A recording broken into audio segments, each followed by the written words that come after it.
ኢትዮጵያ ከውጭ የሚመጡ ብቻ ሳይሆን በሀገር ውስጥ ቱሪዝም ብቻ ብዙ ሀብት ልታገኝ ትችላለች።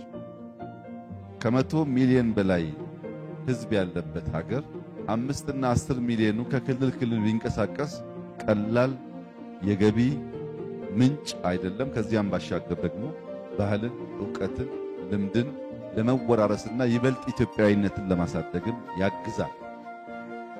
የጋራ የሆኑ በጣም በርካታ የሚነገሩ ታሪኮች ስላለን ለምሳሌ አባይ የጋራ ነው። 10 ምናምን ጅረቶች ካልገቡበት አባይ ሆነ። ያን አባይ በጋራ አጉልተን መናገር እንችላለን። የሰው ልጅ መገኛ አፋር ብቻ አይደለም። አዋሽ አካባቢ ተገኝቷል፣ ደቡብ ተገኝቷል። በየቦታው ኢትዮጵያን የሚመለከት የጋራ አጀንዳ ነው። አጉልተን መናገር እንችላለን። ዘመን መለወጫና አቆጣጠራችን እንደዚሁ በጣም በርካታ የጋራ የሆኑ የሚነገሩ ያልተነገሩ ታሪኮች ስላሉ በሀገር ውስጥ ቱሪዝም በስፋት ብንሰራ ብዙ ሀገራት በስራ አጥነት ገንዘብ በማግኘት ይበልጥ ሀብት በማፍራት ያደረጉትን ውጤት ያገኙትን ውጤት እኛም ልናገኝ እንችላለን።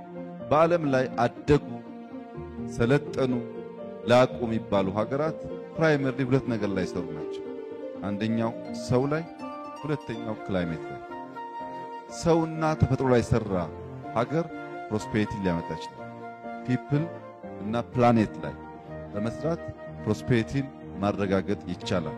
ኢትዮጵያ እጅግ ውብ ሀገር ናት። የምትበለጽግ ሀገር ናት።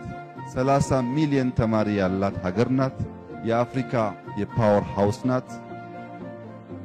የሚፈትኑን የሚገዳደሩን ባንሰማቸው ባናያቸው የምንፈልጋቸው ነገሮች እዚህም እዚያም ይታያሉ።